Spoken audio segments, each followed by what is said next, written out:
واه یار ډېر زبردست پاکستان ټیم داسې ټیم دی مړه بس د زړه بیماران یې کو. السلام علیکم دوستانو، څنګه یې؟ امید لرم چې ښه به د پاکستان د کرکټ مینوالو ته دې ډېر ډېر مبارکي وي. دغه غټه بریا حاصله کا او دغه د اوډیای چې کومه اولنۍ لوبه وه نو زبردسته لوبه یې وکړه او ویې ګټله، خو داسې ولوبه چې کله به د ساوث افریقې طرف ته راوړې او کله د پاکستان. نو بېګا چې چا لوبه کتلي د لوبې نه به یې ښه خوند او مزه اخیستي، او چې کوم خلک په زړه کمزوري وو نو بس هغوی به ورته ډېر زیات بېسوره شوي، ولې چې پاکستان ټیم دغه ټایم کې کله به یې لوبه اخوا واړوله او کله به ساوث افریقې ته شوه، کله به پاکستان ټیم ته شوه. نو ډېره زبردسته یو سنسني خیزه مقابله وشوه. سپیشل بیټینګ پکې سیم ایوب او سلمان وکړو، او که موږ د سلمان تعارف وکړو نو په بالینګ کې هم زبردست بالینګ یې وکړو چې په 3 اوورو کې هغه एकदम 4 وکټې واخیستې. نو سپیشل بالینګ یې هم کړی او ډېر خلک په سلمان باندې تنقید کوي، خو زه وایم چې نه یار، یو کلاړي محنت کوي او هغه داسې موږ په وینو چې یاره دې ښه سکور یې وکړو او ښه مطلب بالینګ یې وکړو، ښه ځلیږي.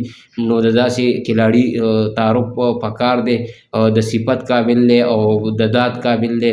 نو ټول د پاکستان د کرکټ مینوالو ته دې مبارکي وي. بېګا زبردسته لوبه شوه. اول بیټینګ ساوث افریقې کړو چې 240 سکور یې په سکور بورډ باندې کېښودو.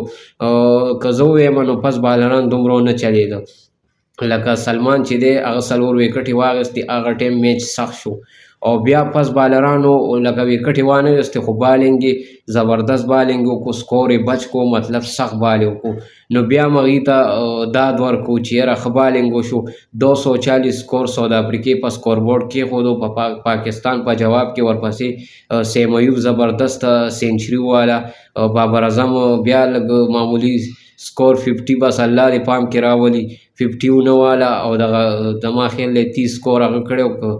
سو او ورسره رضوان چې دی محمد رضوان، هغه غریب هم هېڅ هم ونه کړ. نو ورپسې د پاکستان بیټینګ یو ذره سلمان علي هغه چې بیا رووتو نو پارټنرشپ وچلېدو، سیم ایوب سره ودرېدو، زبردست گیم سلمان وکړو او سیم ایوب سره ډېر سات ورکړو.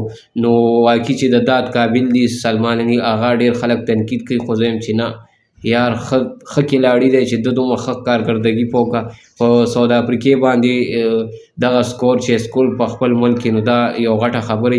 نو زه وایم چې ښه مقابله وکړه، د داد قابل دي. نو سیم ایوب سینچري وواله، مبارکي دې وي د سیم ایوب د مینوالو ته، او ورسره سلمان زبردست بیټینګ اخیره کې وکړو، میچ یې فینش کړو. دې ته ګوره اوس د کرکټ مینوال دلته خوشحاله دي چې مطلب یو کلاړي ودرېږي او تر اخیره ولاړي، نو پکار دی چې دې بالونه هم ډېر والي. او اوس سلمان که تاسو وګورئ بالونه یې ډېر والي او اخیره کې سکور یې 70 ته ورسولو خپل، نو ښه سکور یې وکړو او میچ یې فینش کړو. نو د کرکټ مینوال هم دوستانو داسې غواړي چې میچ موږ ته ښه میلو شي، فینش شي، چې موږ د کرکټ مینوال خوشحاله شو چې یاره وګوره ولاړو په پیچ باندې، خو لکه مطلب وکټ یې د لاسه ورنکړه، ودرېدو تر اخیره پورې. نو میچ سلمان علي هغه فینش کو. نو د کرکټ دوستانو ته دې بیا هم مبارکي وي.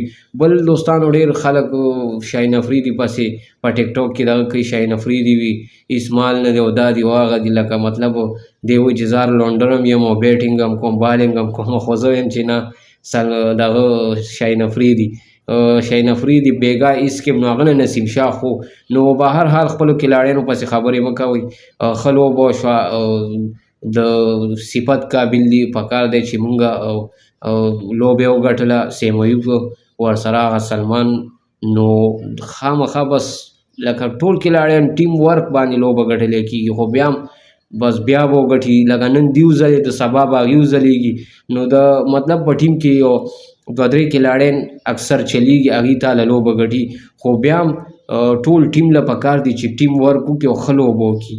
نو په هر حال ښه لوبه شوې وه. بیا هم د پاکستان کرکټ مینوالو ته دې مبارکي وي، او د افغانستان او د زیمبابوې چې کوم میچ و نو هغه خو پرون ډرا شوی و. د کرکټ مینوال تپوس کوي چې د هغې څه حساب وشو، هغه میچ ډرا شوی و. نو هغه بس دغه ګټلو افغانستان، خو بس هغه ډرا شو بد نصیبۍ نه. دوستانو دا کرکټ معلوماتي ویډیو کتلو مننه، خوشحاله او آباد اوسئ، د خدای په امان.